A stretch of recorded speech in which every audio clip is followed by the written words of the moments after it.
আসসালামু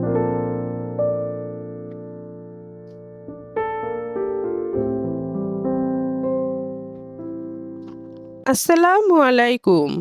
welcome back to my channel. আজ এসেছি নতুন আরও একটি পিঠার রেসিপি নিয়ে। বাঙালির শীতকাল মানেই খেজুর গুড় আর নানা রকম পিঠাপুলি। আজকে শীতকালীন একটি পিঠা চুই পিঠা অথবা সেমাই পিঠা তৈরি করব। অঞ্চলভেদে এর বিভিন্ন নাম রয়েছে। দারুণ মজার এই পিঠাটি আপনারাও খুব সহজে বাসায় তৈরি করে নিতে পারেন। রেসিপিটি ভালো লাগলে লাইক, কমেন্ট, শেয়ার এবং চ্যানেলটি সাবস্ক্রাইব করে সাথে থাকবেন।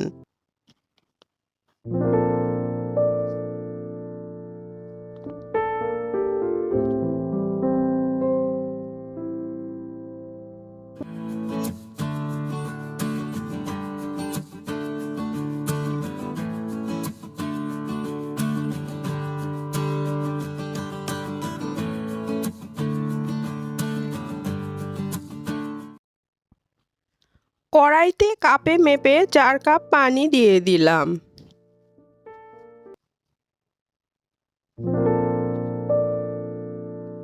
পানিতে স্বাদমতো লবণ অ্যাড করে নিলাম।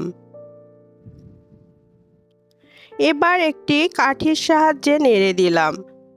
পানি ফুটে আসলে 4 কাপ চালের গুঁড়া দিয়ে দিলাম। এখন একটি কাঠির সাহায্যে নেড়েচেড়ে সিদ্ধ করে কাই করে নিলাম। 5 মিনিটের মতো ঢাকনা দিয়ে ঢেকে রেস্টে রেখে দিলাম। এখন বড় পাত্রে ঢেলে নিয়ে গরম থাকা অবস্থায় চেপে চেপে মাখাতে হবে। ঠান্ডা হয়ে গেলে কাইটা শক্ত হয়ে যাবে, তখন আর স্মুথভাবে মাখানো যাবে না। সেজন্য গরম থাকা অবস্থায় খুব ভালোভাবে হাত দিয়ে ডলে ডলে মথে নিতে হবে।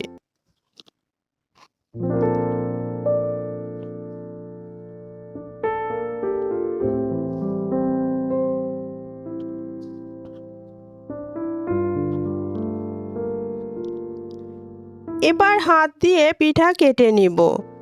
এজন্য হাতে অল্প একটু কাই নিয়ে হাত দিয়ে লম্বা লম্বা দড়ির মতো তৈরি করে নিব।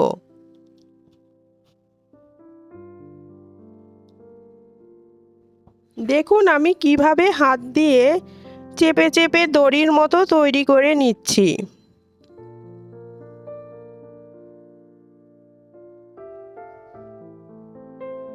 এভাবে বেশ অনেকগুলো দড়ির মতো তৈরি করে নিব।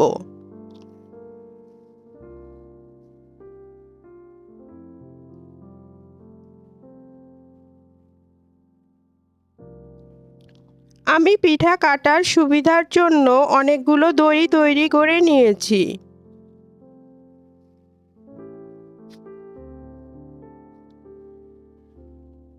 এবার পিঠা কেটে নেব। একটা করে দড়ি হাতে নিয়ে 2 আঙ্গুল দিয়ে ধরে ছোট ছোট টুকরো করে এভাবে হাতের তালুতে ঘষা দিয়ে পিঠাগুলো কেটে নিব।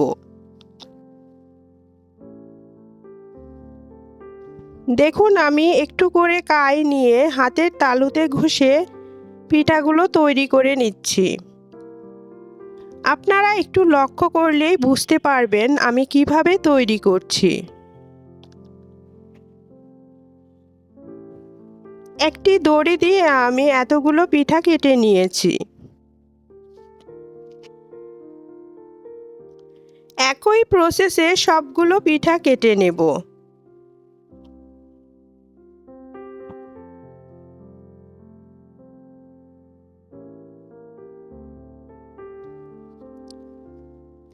অর্ধেকটা কাই দিয়ে আমি এতগুলো পিঠা কেটে নিয়েছি।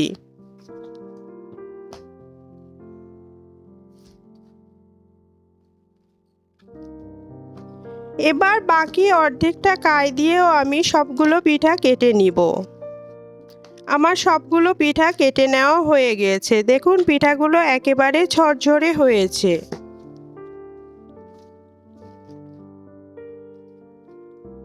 পিঠা রান্নার জন্য হাঁড়িতে প্রায় 10 কাপ পানি দিয়ে দিলাম। এখন স্বাদ মতো লবণ অ্যাড করলাম। এবার 2 কাপ খেজুর গুড় দিয়ে দিলাম। 2টি তেজপাতা অ্যাড করে নিলাম ফ্লেভারের জন্য। অন্য কোনো মশলা দিলাম না, আপনারা চাইলে দিতে পারেন। গুড় গলে পানি ফুটে আসলে 1 কাপ নারকেল কোড়া দিয়ে দিলাম। এখন খুব ভালোভাবে জাল করে নিব।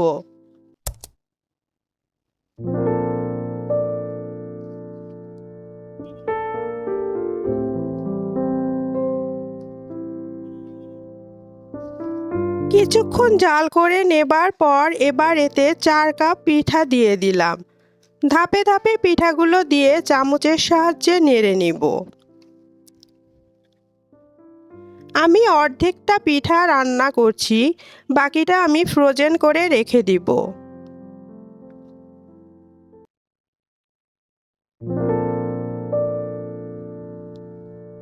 চামচের সাহায্যে বারে বারে নেড়ে চেড়ে দিতে হবে, তা না হলে দলা পেকে যাবার সম্ভাবনা থাকবে।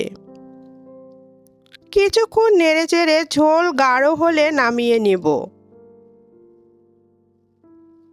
আমি এখানে দুধ দেইনি, একেবারে গুড়ের ফ্লেভারে রান্না করেছি। আপনারা আপনাদের পছন্দ মতো দুধ দিয়ে রান্না করতে পারেন। আমার পিঠা অলমোস্ট রেডি। এখন বাটিতে সার্ভ করে নিব। এই পিঠাটা খেতে আসলে অনেক মজা হয়ে থাকে। বাড়িতে চালের গুঁড়া থাকলে কম সময়ে তৈরি করে নেওয়া যায়।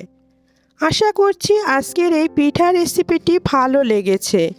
ভালো লেগে থাকলে এখনও যারা আমার চ্যানেলটি সাবস্ক্রাইব করেননি তারা প্লিজ সাবস্ক্রাইব করে সাথে থাকবেন।